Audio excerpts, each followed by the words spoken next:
Bakit siya na biglang sumali sa minority? Well, naliguro sila di ba? I have never seen a Senate this devastated. Oo nga. This, parang Humpty-Dumpty talaga, no? Kahit saan ka lumingon, ano? Di ba? Tayo, tagal na natin sa politika. Nakakita ka ba ng ganyan? Di ba? 4 na may plunder cases, malversation cases na Oo nga, available. Diyos ko. 2 na may kaso sa ICC.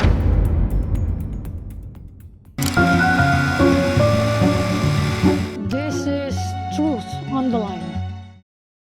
Ngayon, kumusta po yung ating Senate leadership?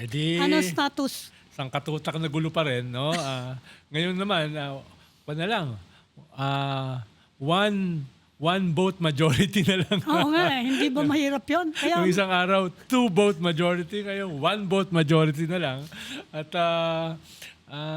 nagnenego pa. Nagnenego pa. ongoing. Ongoing. Nung isang araw kasi, muntik nang mabago No? Muntik nang mabago. Marami nang gustong bumaliktad. Naka-standby kami lahat. Pero siyempre, yung babaliktad, nagnenego. Ah, Oo. Ang problema, nag-breakdown yan nung yung isang talamak na senador na napakaraming kaso, nagnego na lilipat sila. No? Pero siyang presidente. Siyang Senate President.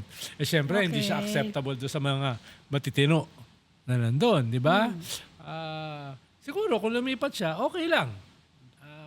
Mathematics yun Di ba? Wag naman president. Pero wag naman presidente. No?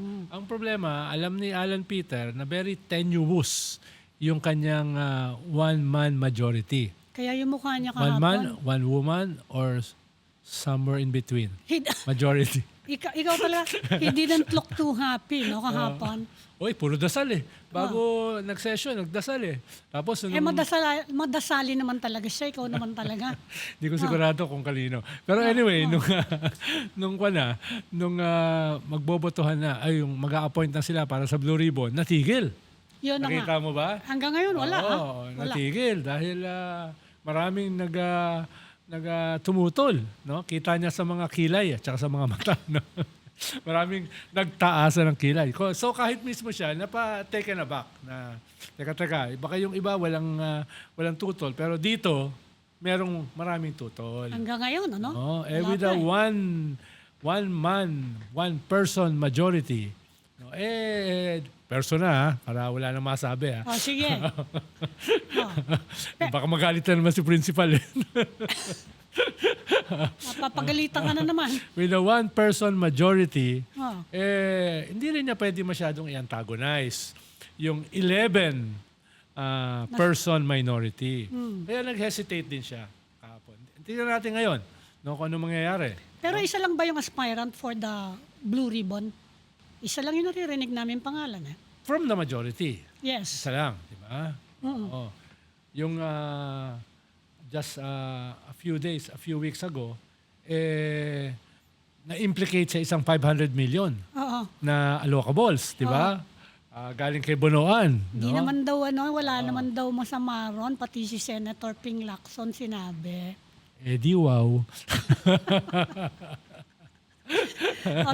Tingnan naman natin yung mga nagsilipat. Parang nagkaasaran yata sa Senate. Bakit Oo nga. bigla-biglang yung...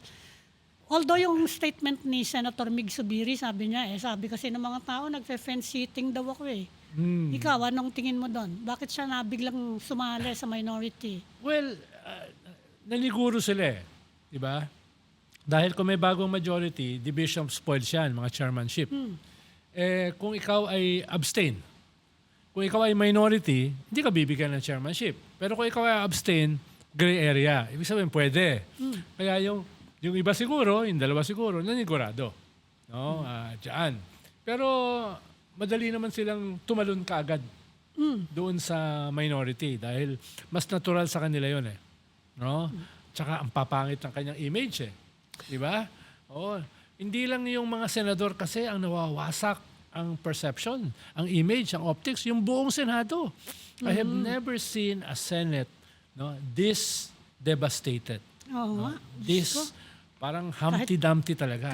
Kahit saan ka lumingon, Di ba? Tayo, tagal na natin sa politika. Nakakita ka ba ng ganyan? Di ba? 4 na may plunder cases, di ba? Malversation cases na Oo nga, available. Diyos ko. 2 na may kaso sa ICC, no?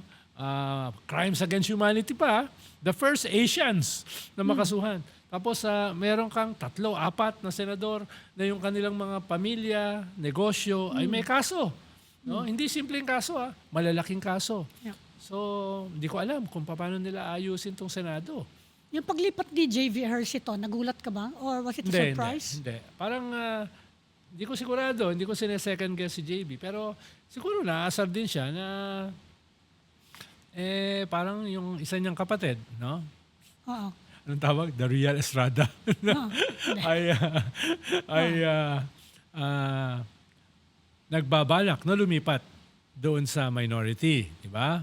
Of course. Nagbabalak. Oo. Siyempre, naasar siya. Di siya na, lipat na ako sa kabila, palitan sila. May pag-asa pa kayang lumipat yung Diba? si half-brother sa Oo. minority considering na Oo. meron na siya ngayon Meron siyang kaso. and he might get arrested actually. Oo. Pagsampan niyan sa Sandigan Bayan, kunyan, Oo. pulong kagad siya ran. Wala na silang makukuha dyan na Oo. local court, Oo. local court, saka Oo. hindi yan 6 years sa Pulong siya plunder yan. kagad dyan dahil tapos na yung kanyang preliminary investigation eh. Hmm. Si Joel, tapos na yung preliminary investigation eh. Hmm. Yung 2, immediately, pwede lang, kunyan, ikulong.